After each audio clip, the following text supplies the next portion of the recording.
สบายดีมื้อนี้ข้าพเจ้าเอื้ออาทรบุญรักษ์จากวิทยาลัยเทคนิควิชาชีพหลวงพระบางมื้อนี้จะมาแนะนำเกี่ยวกับนักศึกษาที่เรียนจบใหม่ว่าเขาจะเรียนสาขาหยังดีซึ่งว่ามีเนื้อในแนวใดเราติดตามชมกันในพร้อมกันในตอนต่อไปเจ้าสบายดีอาจารย์สบายดีเจ้ามื้อนี้เนาะมีคำถามก็คืออาชีวศึกษาเราใช้เวลาการเรียนจักปีเจ้าอาจารย์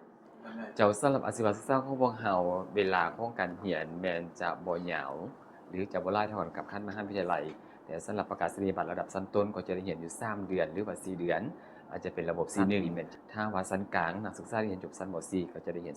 จะเป็นระดับชั้นกลาง1และนักเรียนที่เรียนจบสายสามัญอยู่ในชั้นมปลายม .7 2ปีแม่นจะได้ชั้นกลางและ3ปีแม่นจะได้ใบประกาศนียบัตรชั้นสูงเจ้า ต่อไปเนาะน้องขอถามเกี่ยวกับว่าสาขาใดที่ว่ามีรายได้สูงสุดสำหรับสาขาที่มีรายได้หลายที่สุดในปัจจุบันก็เห็นได้ว่ามีเกือบว่าหลายสาขาอยู่เนาะขึ้นกันกับบรรดาการจ้างงานของบรรดาหุ้นธุรกิจห้างร้านต่างๆที่เพิ่นจะจ้างงานตามระดับความสามารถของพวกเขาแต่ตามแหล่งข้อมูลที่พวกเขาได้มาจาก AI ก็คืออยู่ในท็อป3ของสาขารายได้ที่ดีอยู่ในหั้นอันที่1ก็คือเป็นสาขา IT เนาะสูงสุดเงินเดือนก็จะประมาณอยู่12ล้านกิฟต์ต่อเดือนและอันดับที่2ก็จะเป็นสาขาสร้างก่อสร้างเคหสถานเงินเดือนสูงสุดก็จะเป็น10ล้านกิฟต์ต่อเดือนและสาขาที่3ก็จะเป็นสาขาสร้างไฟฟ้าเทคนิคซึ่งสูงสุดแม่นประมาณอยู่8ล้านกิฟต์ต่อเดือนแต่พวกเราต้องจำไว้ว่าทุกสาขานั้นล้วนแล้วแต่มีคุณค่าและทุกสาขานั้นก็จะได้รับค่าจ้างงานที่ดีถ้าว่าพวกเรานั้นมีทักษะมีความสามารถที่พร้อมเพรียงในการที่จะเข้าบรรจุอยู่ในองค์กรของเขาเจ้าเจ้าเรียนจบแล้วแม่นจะหาเวียกได้ง่ายบ่เจ้าก็ถือว่าเป็นคำถามที่ท้าทายกันอยู่ในปัจจุบันเนาะถ้าว่าจะง่ายก็ง่ายแต่ถ้าว่าจะยากก็ยากเช่นเดียวกันทั้งนี้ทั้งนั้นมันก็ล้วนแล้วแต่ขึ้นกันกับความสามารถของเขาเองแต่ว่าปัจจุบันบ่เลือกตลาดแรงงานแม่นมีความต้องการแรงงานที่มีฝีมือดีโดยเฉพาะแล้วก็เป็นแรงงานที่ออกมาจากอาชีวศึกษาของพวกเราและอยู่ในปัจจุบันสิ่งที่พวกเราสามารถมองเห็นได้นั่นก็คือลาวเฮาแม่นกำลังพัฒนา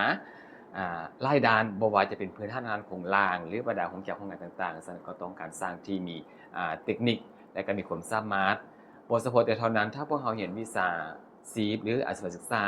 พวกเราบ่จำเป็นว่าจะต้องไปเรียนในภาครัฐหรือเอกชนได้หรือบริษัทห้างร้านได้พวกเรายังสามารถเปิดเป็นธุรกิจส่วนตัวได้เต็มอีกพวกเราสามารถเป็นนายตนเองได้เจ้า สาขาใดเหมาะสำหรับผู้หญิงที่จะมาศึกษาเจ้าสำหรับเพศหญิงถือว่าอาชีวศึกษาของพวกเราหมายความว่าจะเป็นสถานที่ที่บ่จำกัดเพศเรื่องของการเข้าเรียนอยู่แล้วเนาะสำหรับคำถามนี้ก็ถือว่าจะมีความยุ่งยากหลายในการที่เราจะคิดว่าอันนั้นที่จะเหมาะกับเพศหญิงแต่ทั้งนี้ทั้งนั้นก็คืออยู่ในยุคปัจจุบันแม่หญิงก็จะมาเรียนอยู่ในเป็นสาขาการบัญชีแล้วก็สาขาการท่องเที่ยวสาขาการปรุงแต่งอาหารและการบริการอาหารเครื่องดื่มแต่ก็บ่เสมอไปเพราะว่าที่ผ่านมาวิทยาลัยของพวกเราเองก็มีบรรดานักเรียนหญิงที่เข้ามาเรียนอยู่ในหลายสาขาบ่ว่าจะเป็นสาขาสร้างจอท่อน้ำสาขาสร้างไฟฟ้าสาขาสร้างซ่อมแปลงรถยนต์ฉะนั้นอาชีวศึกษาเป็นการศึกษาที่บ่เลือกเพศจ้ะเราจะเลือกสาขาเรียนแนวใดการเลือกสาขาเรียน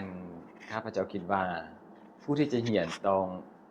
คิดว่าตัวเองมักหยังซะก่อนมักจะเรียนหยังแล้วอนาคตของพวกเราอยากจะเป็นหยังอันนั้นคือสิ่งที่เราจะสามารถเลือกด้วยตัวของพวกเราเองได้น้องๆนักศึกษาผู้ใดสนใจสามารถติดต่อได้ที่นี่เลย